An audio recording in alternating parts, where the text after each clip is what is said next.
Continuing, the Edomites were conquered by John Hyrcanus, who forcibly converted them to Judaism at the end of the 2nd century BCE, and from then on they constituted a part of the Jewish people. During Titus's siege of Jerusalem, they marched in to reinforce the extreme elements, killing all they suspected of peace tendencies. See the New Standard Jewish Encyclopedia. The Bible informs us that some of the Jews did not believe in Yahushua's teaching and they showed hostility towards him. Those who believed were no doubt the ones of Israelite ancestry, while those who hated him were offsprings of Esau. I can't agree with that because you know what I mean, you got 2/3 Jake right now. When you go to the book of Zechariah 13 and 8 tell you that, you got 2/3 Jake. You got the same, when you take time to really ponder and meditate on it, you gotta remember the same people that the Messiah probably was healing actually turned on him. It just was set up through the Spirit to be like that. You know what I mean? Because you're gonna always have 2/3 of our nation that's rebellious. When you go into, when Moses actually brought the children of Israel out of Egypt, what did they do? You had Israelites, what's the word, murmuring and whatnot, and the Most High had to kill their. So I mean, that's just our nation. You know what I mean? So I wouldn't just say, oh, it's just, that was the offspring of Esau. You know what I mean? Don't get me wrong. You got a lot of Jake that want to be like they father, the devil. You know what I mean? They want to be like Esau. That's why they take part in all this bullshit. You know what I mean? They join them fraternities. Partake of it. Them Greek customs and shit like that. All this homosexuality and all that shit. But like I said, and some of them are terrorists. But at the end of the day, it's just you got to remember. Jacob is the former of all things. So at the end of the day, like when you go back to Zeus and all that, Esau didn't create that. Jake did. Because what it say. Scripture says that it said, "So wicked that we taught the wicked our ways." I think that's a. I know I got it marked in my Bible, but I ain't got my Bible in front of me right now. So roughly paraphrasing to say, that, Jake is so wicked that he have taught the wicked his ways. I want to say it's in Jeremiah. I'll continue. The Bible informs us that some of the Jews did not believe in Yahweh. I read all that. Those who believe, I read that. As has been pointed out, the Idumeans, which are Edomites, have displayed hostility continuously toward the Israelites, which no doubt stems from the earliest relationships between the two nations.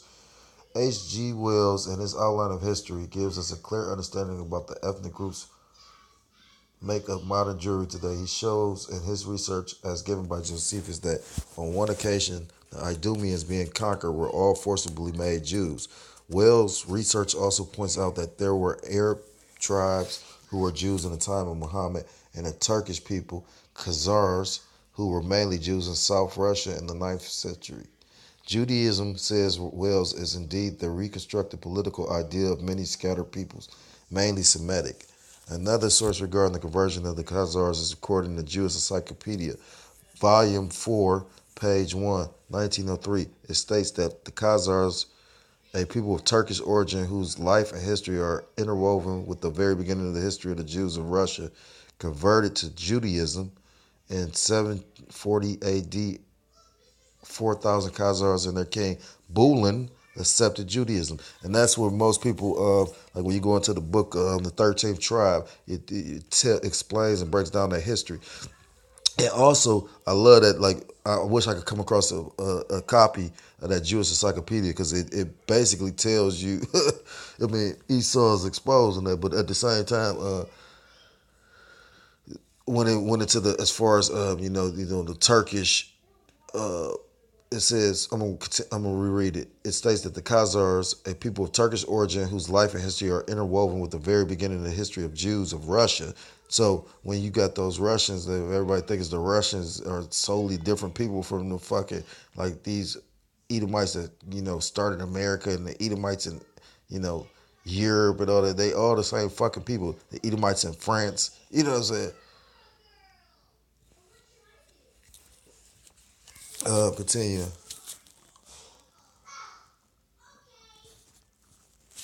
These Jews have lived on the shores of the Black and Caspian Seas since the first century of the Common Era. This information concurs with that recorded from Harper's Bible Dictionary about Japhet's offspring. See the discussion under the white European Jews. Author Kostler, in his book The 13th Tribe, that's the spirit, indicates that the majority of Eastern European Jews are Khazar and Japhetic in origin, not Semitic. They converted to Judaism in 70 AD. The Khazars lost the name of the Khazars and became known as Jews. Genetically, they are more closely related to Hun, Augur, and Magyar tribes than to the seed of Abraham, Isaac, and Jacob. His research from anthropology, which concurs with history, refutes the Khazars' claims to the status of a chosen race who made their covenant with the Lord. They are not descended from the biblical tribes. John Beatty, in his book The Iron Curtain Over America, concurs with the above sources. The Khazars lived in the Caucasus Mountains region. They are known to history as Khazars. They are apparently a mixed stock with Mongol and Turkic affinities and have no racial ancestry in Israel at all. He gives the approximate date that they converted to Judaism as 741 AD, which is in close proximity with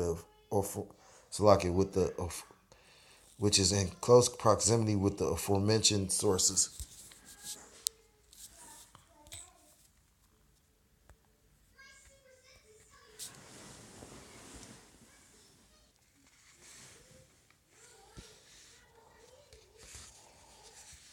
Henry Ford Sr. stated in an in-depth study entitled The International Jew, speaking about the so-called white Jews as we know them today, that they are not the Old Testament people. Conclusion: the Hebrew, and that's the spirit because, you know, like if you ever check into Ford, he was really against those people, and I was listening to Apostle Ramlab speak on the Titanic and how it busted, or how it sank, and he was saying how when you go into it, it really wasn't an iceberg that hit it and broke. At that time, there was a lot of prominent people that were on the Titanic, and they were against, or they didn't agree with certain ideas and policies that these people were trying to push. So that was a means to get rid of them, and that's how them people think too. Like I can't think of the damn name of the book. I know it's by Ralph Emerson, but it talks about the New World. I think it's called the New World Order, and you know, at the end of the day, this is not something that just started this within the last 15, 20 years. This has been around for centuries. You know what I mean? Like people in power trying to, guide history because they trying to set it up a certain kind of way. And how they would, when you go into history, people always try to figure out how did Kennedy get assassinated and how did Lincoln get assassinated. And it all makes sense now. Like I remember when I was in school learning about Kennedy and Lincoln and all that, and you wonder like, wow, how did that man get touched? He's the president. These presidents don't get touched left and right nowadays, but how did they get touched? Because it's bigger than that. Like how the Rothschild said it. He said, "Give me control of a nation's money, and I care not who writes the laws." You know what I'm saying? Like that's how they got touched. You know, somebody else made a quote. They said that that money was God. I'm roughly paraphrasing. I know I'm not saying it correctly, but he said money is the god of this age, and no, it said money is the god of this age, and Rothschild is profit. So you know what I mean? Like at the end of the day, people understand and realize the power that man had. To get the exact quote, you either have to look it up or I think it was Apostle Ramla went into a video about the richest man in the world, that movie with Mark Wahlberg, and it was about one of the Gettys and how his grandson got kidnapped and he didn't want to pay the ransom. You know what I mean? And he actually quotes the quote correctly though. Going back into, so like I say, if anybody's interested, just go check out Ford. Henry Ford. And, like he was. That's where you get that term anti-Semitic. You know what I mean? Like, and that's why they got all them laws in place. Oh, you can't say nothing about it. That's how you know that the motherfuckers is really wicked. You know what I'm saying? Like they got shit in place that you can't say nothing about us. You know what I mean? Like, God damn, I hate this place. But I learned to laugh at it. Anyhow, continue. Conclusion. The Hebrew Israelites lost their religious heritage and almost became invisible after 70 AD. Some scholars prefer to say that the Hebrews lost their identity. The Edomites, offspring of Esau, converted to Judaism in the 2nd century, have always been enemies of the Hebrew Israelites. They are known as the so-called white European Jews. The Khazars converted to Judaism was 74 Salakia in 740 AD. These groups, along with many other ethnic groups, make up modern Jewry today. Although the black so-called Salakia, although the so-called black Hebrew Israelites are the real descendants of the ancient Israel, Salakia, of ancient Israel, this truth is not known by many as it is the world's best kept secret. Because of slavery and the scattering, the Hebrew Israelites are not known to the world as true Israel. Some scholars, teachers, and ministers teach that Yahweh completely cast the Hebrew Israelites away, but this is not biblically correct. The reader will find the answer to his fact under the heading, "A remnant of Israel shall return." The myth of a Jewish race. Much confusion exists regarding the Jewish. The suffix ish means to be like. So, as you can see, when we go into Jews and Israelites, we never say Jewish. That was the so-called fake-ass Jews that come up with the Jewish. And they don't say Israelites, they say Israelis. Anyhow, question whether or not the Jews, especially the so-called white European Jew, are a race of people. Biblically speaking, the Jew is not justified. Jew race is not justified. This fact has always been substantiated.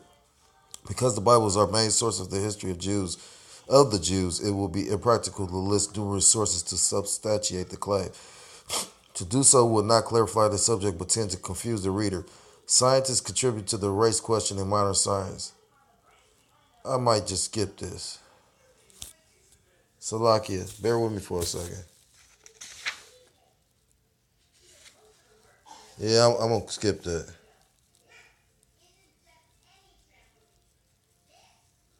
Just because, I don't get what they went into it for. It was only one page, but I'm going to skip it. I'm going to try and see how many more pages left because I probably could finish this. Yeah, it's only 14 more pages, but I'm not going to finish it today. I'm going to finish this out this week. Chapter 8, the religiously unconnected, unchurched, which the word church simply means to call out.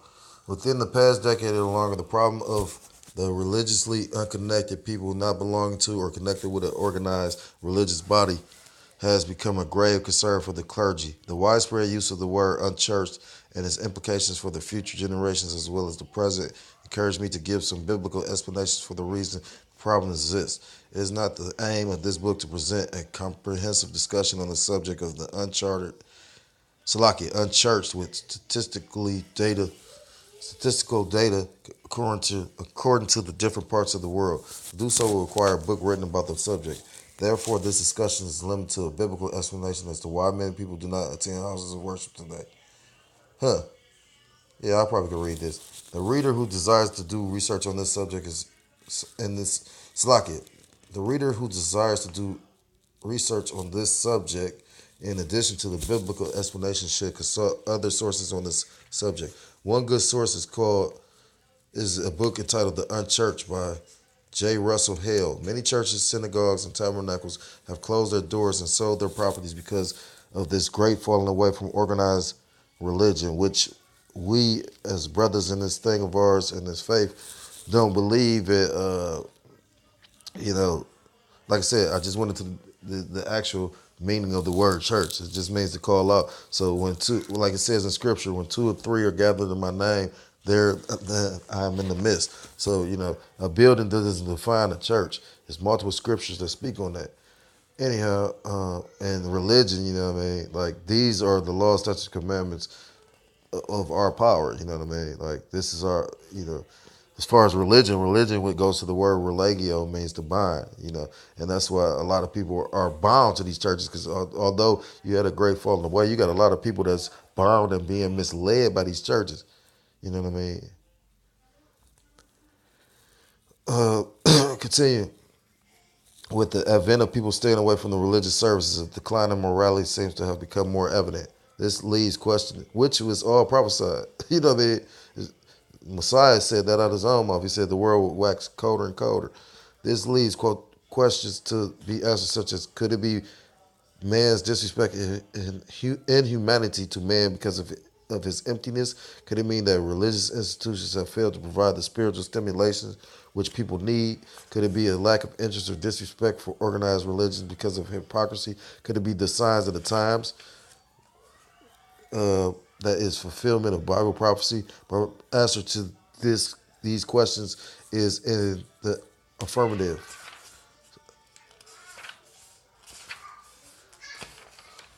The Bible gives us the answer to the foregoing question. The Apostle Paul, speaking to Timothy and all of the people of the world, affirmed that this no. Well, I'm gonna just go get it. First Timothy 3:1-5.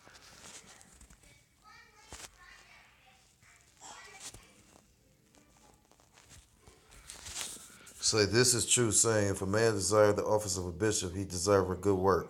Verse 2. A bishop then must be blameless, the husband of one wife, vigilant, sober, of good behavior, given to hospitality, apt to teach. Verse 3. Not given to wine, no striker, not greedy of filthy lucre, but patient, not a brawler, not covetous. Verse 4. One that ruleth well his own house, having his children in subjection with all gravity. 5. For if a man know not how to rule his own house, how shall he take care of the church of Yahweh? This is the perilous time shall come, for men shall be lovers of themselves, covetous, boasters, blasphemers, disobedient to parents, unthankful, unholy, without natural affection.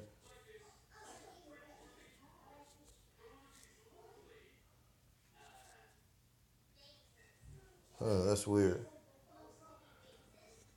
Affection, truth breakers, false accusers, incontinent, fierce, despisers of those that are good, traitors, heedy, high-minded, lovers of pleasures, the more than lovers of Yahweh, having a form of godliness, but denying the power thereof. Salakia.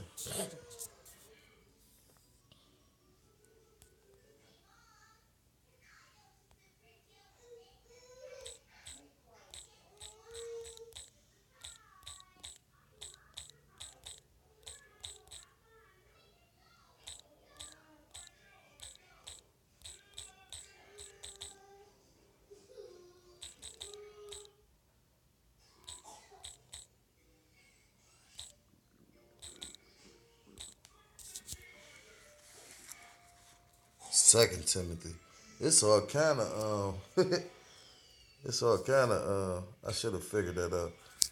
Kind of missed quotation, but it is an old book and it probably was self-published or whatnot, so they ain't gonna hold that against them like that. For men shall be lovers of their own selves, covetous, boasters, proud, blasphemers, disobedient to parents, unthankful, unholy, without natural affection, truce breakers, false accusers, incontent, fierce, despisers of those that are good, traitors, heedy, high-minded, lovers of pleasures more than lovers of Yahweh, having a form of godliness but denying the power thereof. From such turn away. This biblical explanation is self-explanatory to anyone who is spiritually aware of the decline in morality today. And at the same time, just to interject real quick, you can see that it's the sign of the times too. The Bible spoke about that. That's what makes the Bible so prophetic in the book. You know what I mean? Like the Bible's the only thing. Well, Salakia, Bible is the only book that I know of, and I've checked out other books that actually prophesies. You know, things have been spoken of and happened before. You got to take the time to think about this. The book of Daniel talked about kingdoms that wasn't even around at the time. You know what I mean? Like you got to remember when Daniel was in captivity or when Daniel was in Babylon, Greece wasn't even around. Rome wasn't around. Anyhow, another biblical explanation why there is such a marked decline in attendance at religious services is because of sin and a lack of spiritual understanding as indicated above.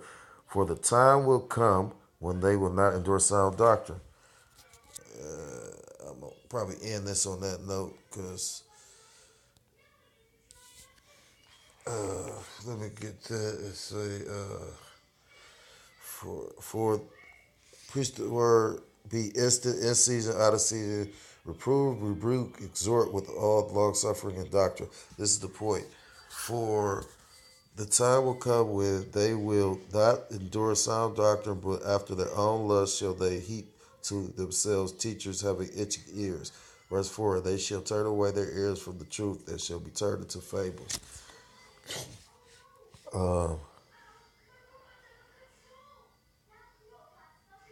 According to Amos 8 and 11, there's a spiritual famine in the land. During, that's something totally different.